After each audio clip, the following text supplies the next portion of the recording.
But on to the top 3 fall offs.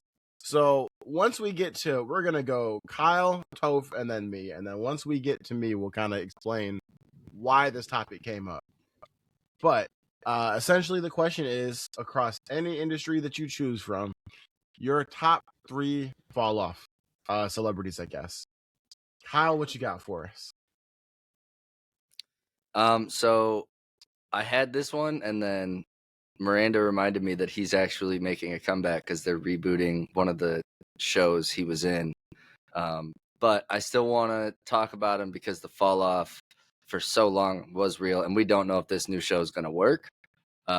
Frankie Muniz, actor from when we were kids, was in literally everything. Was like, he showed me that a short, skinny guy could get the girl at like 10 years old. So was that original Spy Kids? No, he wasn't in Spy Kids. It was like Liar, or not. He was like one of them Big Fat shows. Liar, and he was in the you're right. He had like the CIA, Kid CIA or something. Yeah, like that. It was close to like a Spy Kids like thing. But yeah, he was literally in everything at like on Nickelodeon or Disney, everywhere you turn. You know, anytime you go to a friend's house and they got TV playing in the background, you're gonna see his face. Then he had Malcolm in the Middle, which is like probably one of the best like sitcoms for kids at that time. And then just never did anything. He was performing at the same place I was performing the night after me, at this like small venue in Romeo when I was like in a band with my brother in high school. And we went, and there was like 45 people there. And I mean, he like big timed it. He came in, did the show, got out. But like, it wasn't, so to go from international star to that was a huge fall off to me. You see that little casual flex that Kyle dropped on there? Like, yeah, I was out there performing same places, Hey, I ain't mad at it. Hey, I'm saying that's how far he fell, because we weren't doing shit. I haven't heard that name in a long time. I'm with you. Next up, it's a quick rise and a very quick fall. As quick as he rose, he fell just as fast. Jeremy Lin. And on that note,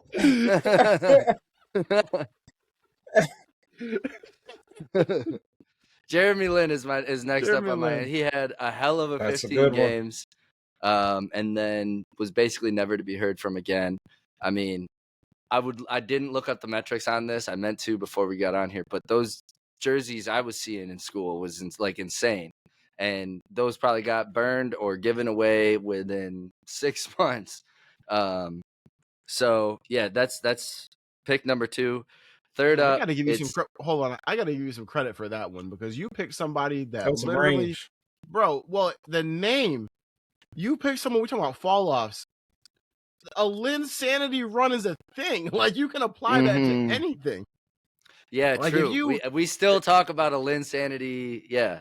Yeah. Yes. He's like the one hit wonder of one hit wonders in basketball. Yes. That's a great pick. Thank you. What you got for number 3? Last up, so I couldn't decide between these two because they happened back to back, and they both happened so quickly. But they both happened to my team, so I feel like I have the right to talk about both of them. Javid Best and Kerryon Johnson, running backs from the Detroit Lions. They gave all of Detroit so much hope, each for like 2-3 years, that we finally found our next Barry Sanders. And then they shout out 44. Both 44. Javid Best was the first one I thought of, and I was like, man, Kerryon was tough too. He was fast, and then it's just like I don't even remember what happened to him. Like, I don't know what happened. I don't either. I remember I heard something like they were both injuries of sorts, but I both just equally disappointing. Not necessarily because they let us down, but just that injury just kept them short of giving Detroit kind of that next running back to root for. We got Jahmyr Gibbs now, so everything's good. But those were some sad years. That's another good pick too, and that's just a quick callback too. If you didn't watch our part 1 and part 2 of our all you need to know about the football offseason moves, you go back and watch that. We had a lot of good information, but we talked about that too with because Toph asked, like, when they drafted Gibbs, were you guys excited? And I was like, Kerryon Johnson to DeAndre Swift out of there to Gibbs. I thought we were just repeating the stuff. So, no, that was a very good pick. Those were all three good picks. I can't say I watched. I don't think I ever watched anything with Frankie Muniz in it, to be honest with you. But the other two, that might have been before your time. I mean, definitely before your time. I've seen clips of like Kyle's 1 year older than me. But I was watching shit that I have an older brother. But Kyle's an older soul though, so and I'm an old soul. There we go. Thanks, Toph. Fair enough. All right, Toph, what you got for us? Okay, so your boy might have missed, I didn't know that we could go the different kind of universes and whatnot. So I kept it just in sports journalism because it's kind of like where the brux of the idea came from. Yeah. So it's kind of where my mind clicked. I couldn't get out of that realm in there. I couldn't really find a good third one because I was really trying to find, just the biggest possible fall off from sports media, sports journalism. So I'm gonna say my honorable mention, aka my third. We've talked about this guy ad nauseum in the podcast. Double Doses, one of his all-time favorite athletes. I gotta go with RG3 at number one. Yeah, fuck RG3. That is a great pick. Sorry, go ahead. He had the rise and fall of his, actual playing career. Came on the scene at Baylor. We're gonna get into some other stuff, his Baylor times a little bit later on. Not going to tell you guys what the idea is now, but just know we worked on some things going in the future. But yeah, RG3, especially just, when he was at ESPN on the College Game Day crew, he was exciting. He was kind of like the black version of Pat McAfee with all his antics and things like that. I was a fan of him as a player. I liked him, his insight on College Game Day as well, too. Now, some of his rants, things that kind of give him trouble. The croissant, I can't get down with all that right there. I forgot about that one. Holy shit! I'll never forget. Crazy. We talked about that on the pod, didn't we? Oh my god. Yeah. The croissant was crazy. But yeah, he not to like other degrees, these other two guys in there, but I did feel like he had some motion going on. Then all kind of coming downhill like really fast. And now you could say he's one of the most hated sports journalism kind of person. I feel like everybody has had something with them. The second one, hey, real you could quick, say he's real quick, just off you talking about. First of all, given how fast his NFL career and his commentating career burns out, we need to go retire RG3. That man is Robert Linsanity II.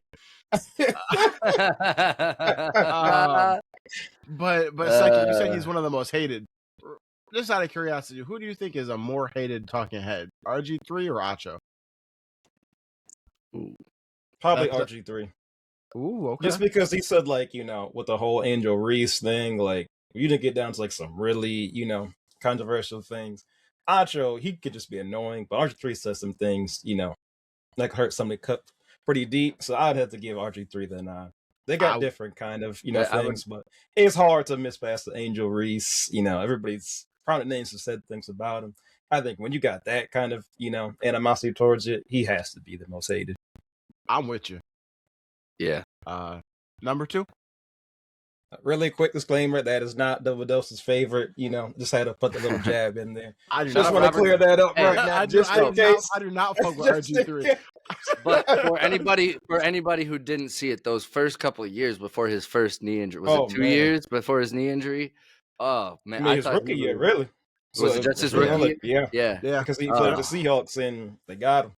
Oh man, and after that, it was just never the same. It looked amazing. I thought he was going to be the next thing. And they did. That might be the next JD5. Not wishing on it. Stop. Anyway, number two. I'm gonna save this guy for last. Number two, this guy's been around Lily forever. You kind of say him and LeBron James might be tied at the hip. But we gotta go Skip Bayless at number two. I knew you were gonna say that. I gotta do it, and I know he's, and I love their podcast, one of my all-time favorites. So it's crazy saying all the time, they really just got started. But with the arena, Gilbert Arenas, and they got two different crews in there, it's just not the same. Ever since him and Stephen A. Smith kind of like part, it's just like Skip Bayless isn't the same. Those two probably the GOATs. I don't think anybody was better than those two. Their chemistry, was just legendary, untouched. But ever since, him and Shannon, they were really close. And then that fell off in there. But I feel like, the Skip Bayless that we, know, if way back in the day, it'll never be the same. So like I said, it's definitely a fall off in there. Hey, look, I know you're going to disagree with me on one of mine, which is the crux of this whole topic, Mhm. but I got to throw my challenge flag on that, dog. You're Okay. talking about the guy. How can you say that he's the fall off when he's had such an illustrious career and he still can't be without a job? Like, you know what I mean? Even though that you could argue that the job that he has right now is beneath him, it's like Yeah. you had like he's regarded as the godfather of debate. He was on TV for like 20 years. He had a whole Hall of Fame career with Stephen A, a second Hall of Fame career with Shannon, and then he was like, hey, fuck it, I'll just do my own podcast. And then here comes Gil going, hey, I need you over here. Now, yes, granted, Gil's Arena is not, on ESPN or Fox Sports, but for how long he's been at it, there had to be a decline eventually. You know what I mean? I mean, yes, there'd be a decline, but it was just the magnitudes of the shows. And I watch almost every single sports podcast there is. So I'm well versed in different podcasts, the host, the vibe of the show. Nothing comes close to what, the magic they had with him and Stephen A. Smith. You could say Shannon Sharpe is the one that carried that show. Because as soon as he left, he brought on a wide variety of different cast members. Oh, it was And terrible. the majority of us hated it. So like I Yeah. said, when it comes to fall offs, I'm comparing. Of course, you're never going to reach the Stephen A. Smith one, but even the Shannon Sharpe one in there, like our podcast on that, we all got our different kind of takes, different energies, but we all come with as a group in there. But they never once captivated me as a viewer, and I'm speaking for myself. I can speak for anybody else in there, but I'm pretty sure the same people like me could definitely tell that fall off from what he was at before could never reach that. It doesn't matter if he had Richard Sherman, Paul Pierce, Michael Irving, it just wasn't the same. And then for him, like I said, definitely beneath him, I just feel like, one, that's not his show. He has his own podcast. It was extremely boring. I've watched it a couple of times. I couldn't do it just because I feel like Skip Bayless as a person, he's always going to talk about the Cowboys. He's going to talk about LeBron. I can't do it anymore. We've been doing it for so long. We've done that same dance. Like anytime I hear that debate, I usually just kind of zone out because I already know what he's going to say. The same old things over and over. So when I say fall off, it's just like, I feel like he doesn't have any new tricks.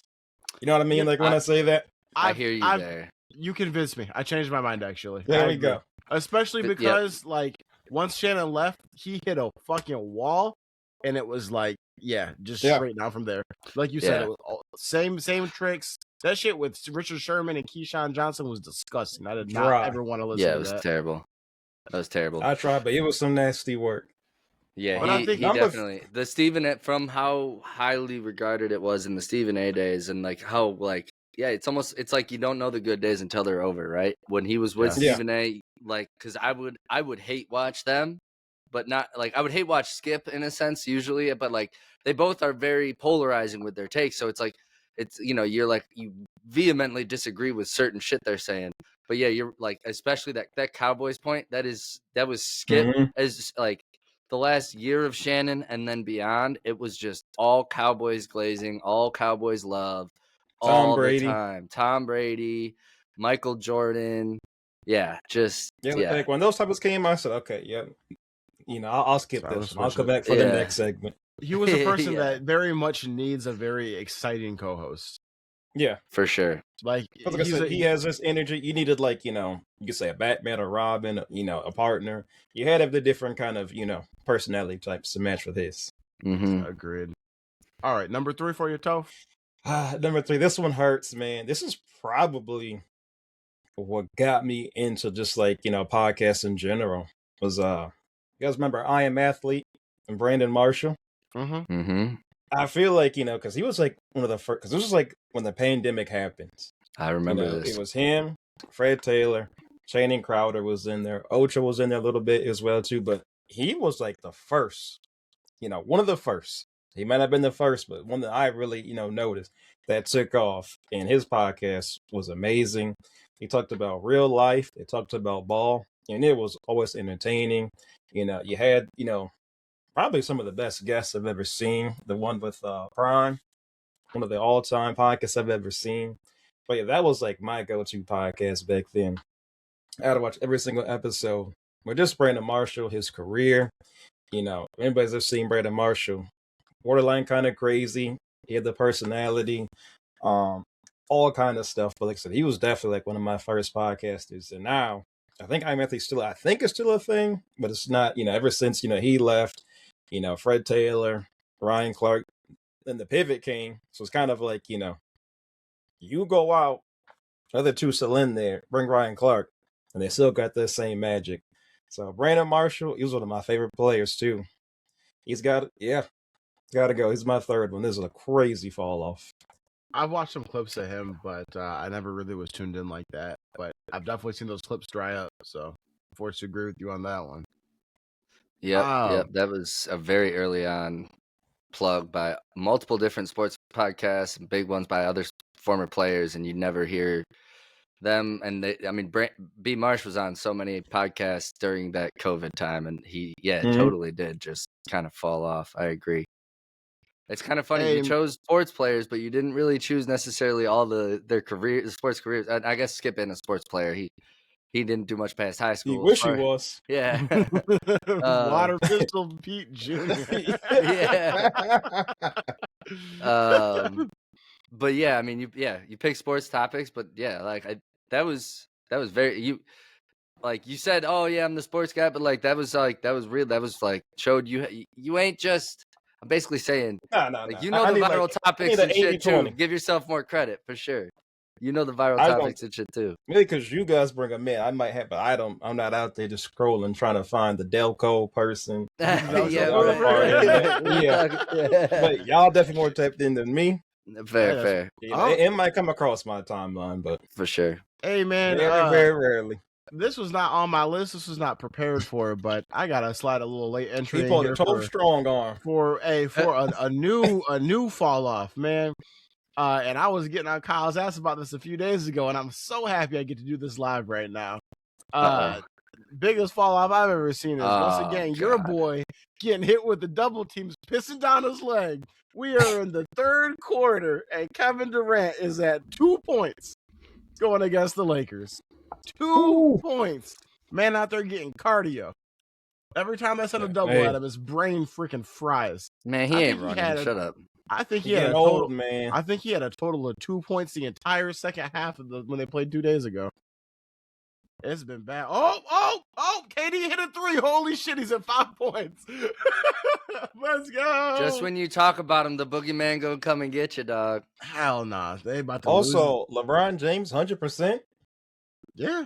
That's from the field, 8, 2 for 2 at the strike. I mean, he ain't shot a free throw. 18 points.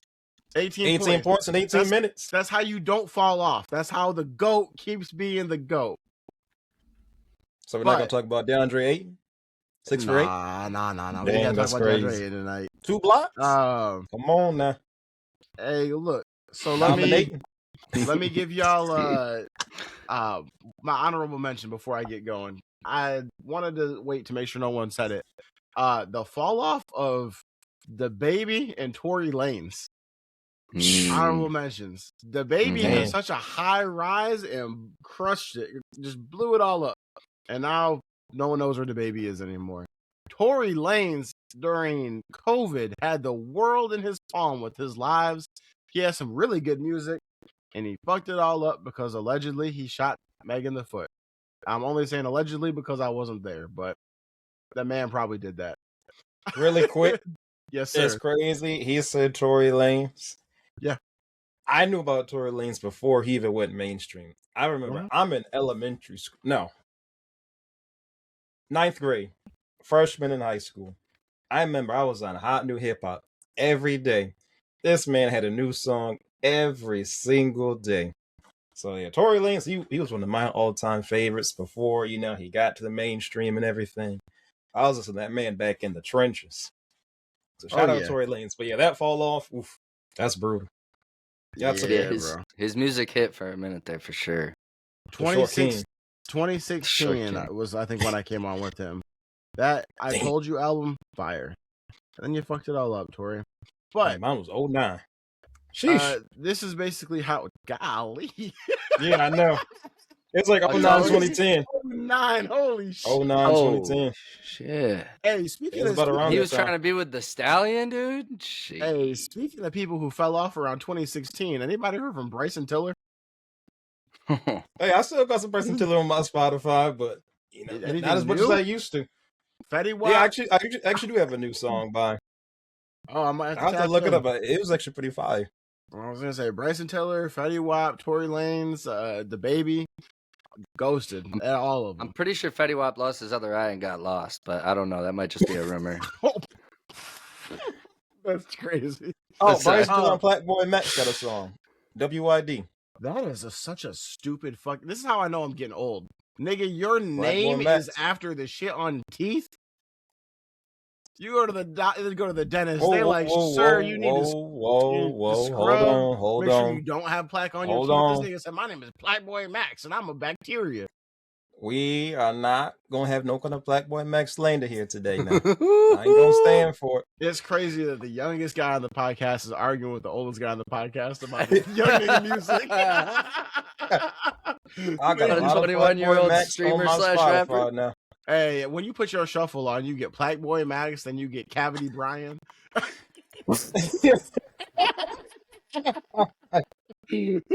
Then Gout Gary Oh, comes man. pulling up. Shout out Blackboy Max, man. Alright, so this he can is how spit. this, He can spit. That's for sure. I wouldn't know. Nigga named Blackboy is never getting listened to by me. See, see, I will die on the hill of niggas need to be careful with Grammy the names that they nominated. Come choose. on now. The names that they choose, dog. Like 6 Lack, you are not black, nigga. You chose to write fucking 6 Lack on that paper and submit it for your homework, nigga. You're 6 Lack forever. That's Blackboy.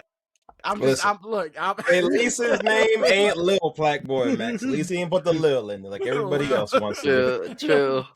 I'd rather you fucking have a Lil Plaque than be Blackboy. Brush your teeth, man. He said Lil Black.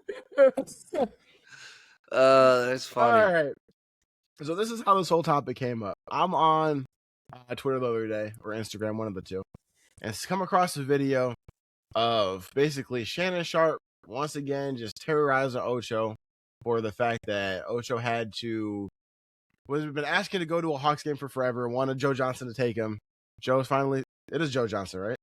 Yeah, Okay. ISO Joe. Yep, I thought so. I'm just making sure. Hall of I'm not- Fame nominated. Put some I'm not- respect on him now. I'm not tapped into Nightcap like that anymore, which is the point of this. Hold on, wait. Have you seen ISO Joe dribble a basketball? Yeah. Okay, all right. Hey, ISO Joe was still he playing didn't for... say Steve Nash, so I Nah. had to make sure now. They Nah. played together back in Phoenix, so. But he was it ISO Joe was on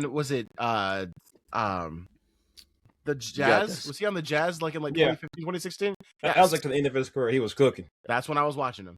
That's when I was watching him. I remember sitting on a balcony He was even ISO at back night then. on my phone watching him put up a crazy performance. I think it was 2016. I don't remember who he was playing against, but I was like, oh, this is that nigga ISO Joe. Okay.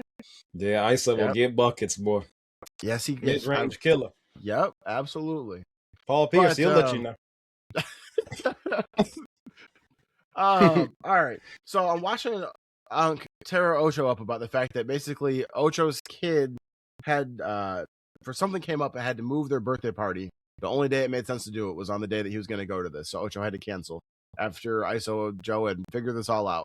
And Shannon was ripping him and saying it was unprofessional and how you didn't do this and this and this. And I think at the end of it, it ended with like the fact that maybe Shannon was trolling the whole time. But I'm just thinking like, bro, you used to be on Undisputed with the goat mask and, you know, the fucking Miles with the yak. They turned that shit into a song. You were on First Take, Legs and Had the Five. Henny in there. You know, everywhere he went, the man was just straight up just dropping new memes. Like he was a real cultural icon. And I personally was tuned in to see Undisputed and First Take because of Shannon Sharpe. And here we are now. You got an old, grown out, gray, scraggly ass beard harassing Ocho about missing a basketball game because of a motherfucking kid's birthday party. That's what it's come to on Nightcap. A show where just two old horny men joke about fucking bitches 40 years ago. Not on any national television. Not no show. Nobody wants your ass. You're lucky to have the sponsors that you still got, which is Rose Sparks, because that's all you still doing is fucking.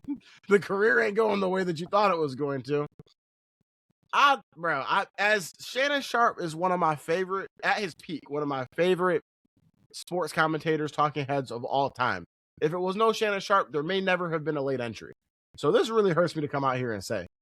But how the mighty have fallen, dog. And so I had sent a text to you guys and said the only two people I can think of that have fallen off as quickly from as high on the mountaintop as they were was Drake and Kanye.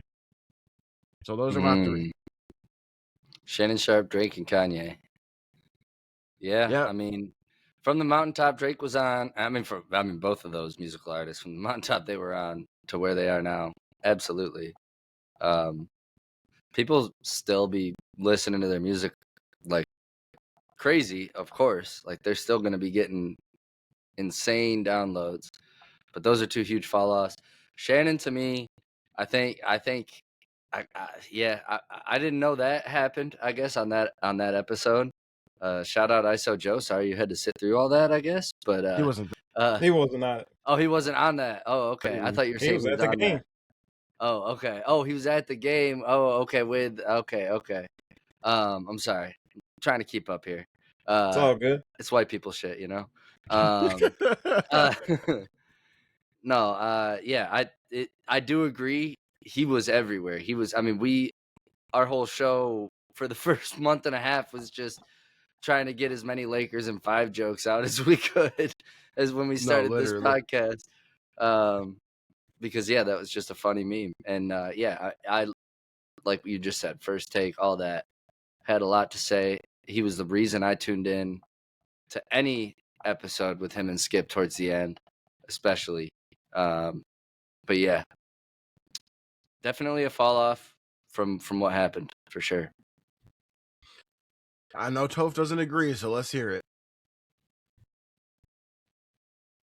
I don't, but let me try to break it down little by little that I can in there. I'm so curious to hear you defend this after including Skip Bayless on yours. That's what I'm super excited to see. Because Skip had a career that he can wipe both sides of his ass with. You know what I mean? Like, so did Shannon.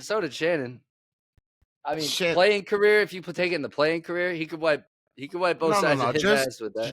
Just commentating. But I'm sorry, Toph. I don't want to keep cutting you off. No, you good. I do that to all y'all anyway, so it's only fair. Okay, well, first, I want to say I don't have anything wrong with what Ocho did, especially when it comes to kids, you know.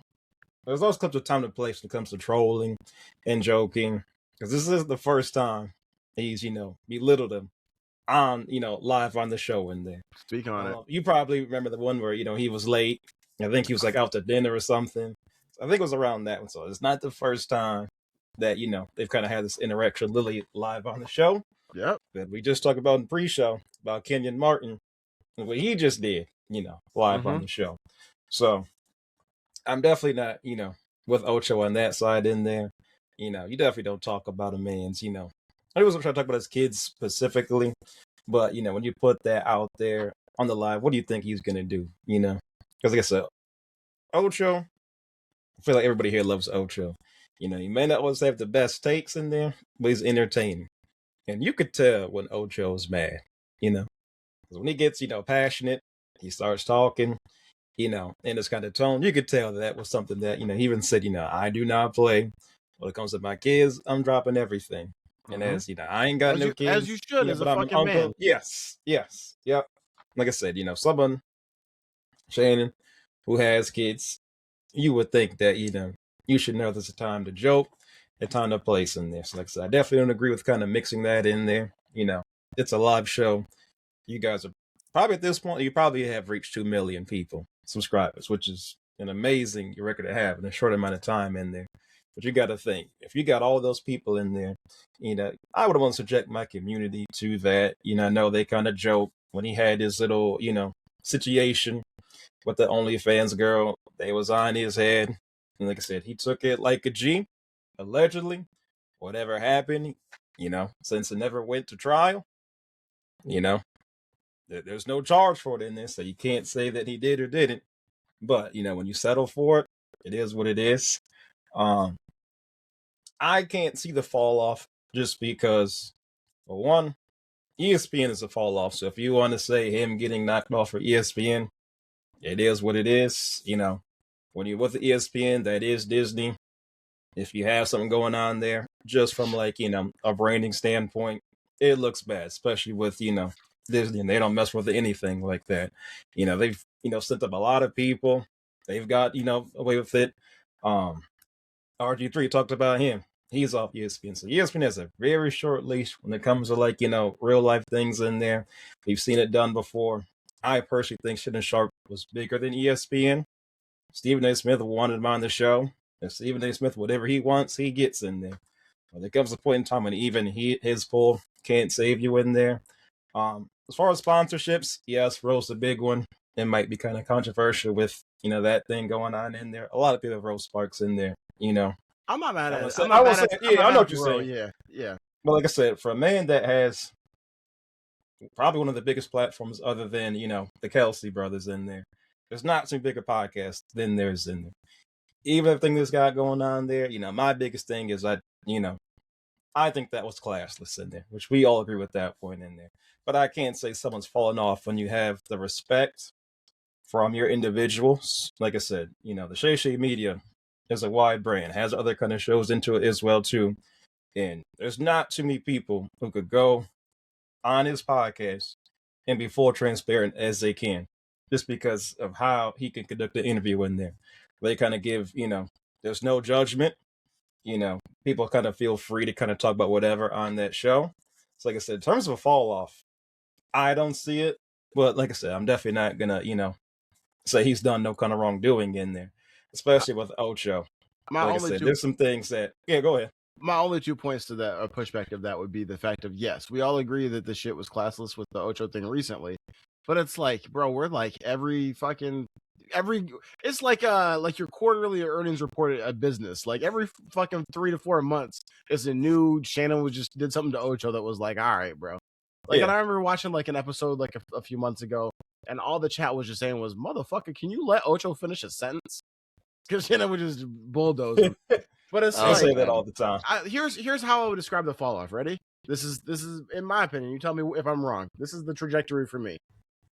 Shannon the player, Shannon at CBS, Shannon at Fox Sports, huge, literally remixing, Miles and the Yet. Leaves there with everyone on his side that Skip fucked him over. Shannon's the biggest name in sports media. Goes to the worldwide leader. Is probably bigger than Stephen A. Smith. Shannon is still on First Take while doing Club Shay Shay.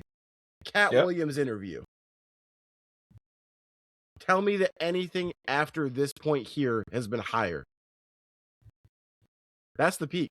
The only pushback I would say about that is, because he even said it as well too. He had a really good point. We'll take Michael Jackson. When he had Thriller, there's nothing else you could do past that. So like I said, that was what Shannon said it himself. Said the Cat Williams interview, that was his Thriller. You can't surpass that in there. The only thing that might have surpassed that, if he was able to get LeBron James, Michael Jordan, and the Kobe Bryant all in the same room doing it like a podcast. There's a certain realm in there where, once you reach that, what else can you do to pass that part in there? So from that standpoint, I totally get it. But like I said, I don't know what else he could have done, because that Cat Williams thing broke the internet. I just think that he's not as relevant anymore. I know that you've been off the podcast for a few months and know that you will be officially back next month, which we're excited for. But I mean, we went from like Kyle said, podcast started, late entry starts, a year and a few months ago. We're out here, Lakers are 5. I can't remember the last time we've talked about Shannon since he settled his lawsuit. Mm-hmm. You know what I mean? Yeah. A single. Sure. We're talking about him now for another situation of him disrespecting Ocho. Yeah. Like I just can't think of the last time that he's been culturally relevant. Not that he isn't still doing Club Shay Shay, not that he's still not doing Nightcap, not that the platform that he's built for himself isn't still a mogul, but or not still an empire. I meant to say that he's not a mogul, that he's not at this empire. But I don't think that he's as culturally relevant or as universally loved by far. Yeah, I would agree with that point in there. I think when it comes down to, let's look at the whole, frame in general. There's a million other podcasts, YouTubers, or someone who consumes probably 90% of all my news is YouTube, sports, and like streamer based in there. It comes to a point where for you as an individual, it phases out. Where like, let's look like XQC, the Aiden Ross of the worlds. They're as big as they are, but I don't watch them at all for me. Because like in my cultural lane, that's not for me. But I'm not taking anything, against them in it. That's for a certain demographic of people. Just not for me. But the man still has, Mr. Beast. You could say when you talk about controversy, he's up there. Yeah, he's still, no matter what, there's some people that are uncancelable in there. I don't watch Mr. Beast at all. But, that's just me. He got his own culture. So I'd say probably for you, which is totally fine. Or at the point you are in your life, you're like, he was my inspiration for, like entry. At this point in now, I'm not really rocking with it. I've kind of moved on, which I think is totally fine. Like I said, everybody has their own kind of lane in it. And I think it's totally fine. That's kind of like, the beauty of it. You can watch who you want. We can still have this debate. I feel no different about it. You have your own take, and I'm completely fine with that. Let's give Kyle the last word here. I should have had a Lakers in 5 joke ready for that. If I would have known that was coming, I would have totally been prepping one. No, yeah, I think y'all make some very valid points about both the talking heads you guys mentioned. Honestly, Skip has definitely, from a year ago and all the controversy that happened with him potentially trying to pay $1 million to was it Joy Taylor? Nah, it was his. Was not that somebody like the else? Artist, but like his like stylist. That's right. It was his stylist, and Joy Taylor was the one with the Acho rumors, and all kinds of that stuff. all happened in like a lump sum area, and was like, and Shannon, like they all kind of like got like lost their deals at once. It was almost like the what'd you say? He said it was a Fox Diddy party. Pretty much. Hey, all three of those niggas got ejected into the sun, dog. Skip, Joy Taylor, and fucking Shannon. These motherfuckers, bro. I know, and then there's Acho still doing a shitty show with LaShawn McCoy every week, but whatever. Yeah, I don't know. I think it sucks that this stuff happens. Who knows what's true? We're never gonna know. I think every person has to trust what they can gauge out of the person they're listening to's character based on what they're hearing, what they're getting out of the show. Like, I mean, I've been a fan of like shows that have had people that have been canceled, like comedians that have been canceled for jokes and things like that. And sometimes I stay a fan, sometimes I fall off. It's kind of like you guys said, we have the beauty to watch whatever the hell we decide to watch. And for some of us, it's still going to be every now and again. For me, podcasts, it's guest dependent a lot of the times for me. Like if I like who you're going to have on and I think you're good at interviewing, like I'm going to give you an hour of my time because I think this is, whatever. Barring, any insane stuff that like Chris D'Elia has a podcast that gets like 11,000 views per week. And like nobody wants to listen to the guy that's texted every 17-year-old in LA as a 37-year-old married man, at this point. And he's been basically, he's paid off girls multiple times at this point to where it's like if we're still seeing these issues keep coming up with Unc, okay, like then there's merit to this. Like Unc might be, a not nice lover. But yeah, I mean, people make mistakes. People also try to get money. It's so hard to just tell what's true. So we all got to, pick our moral compasses and keep following them. That was well said.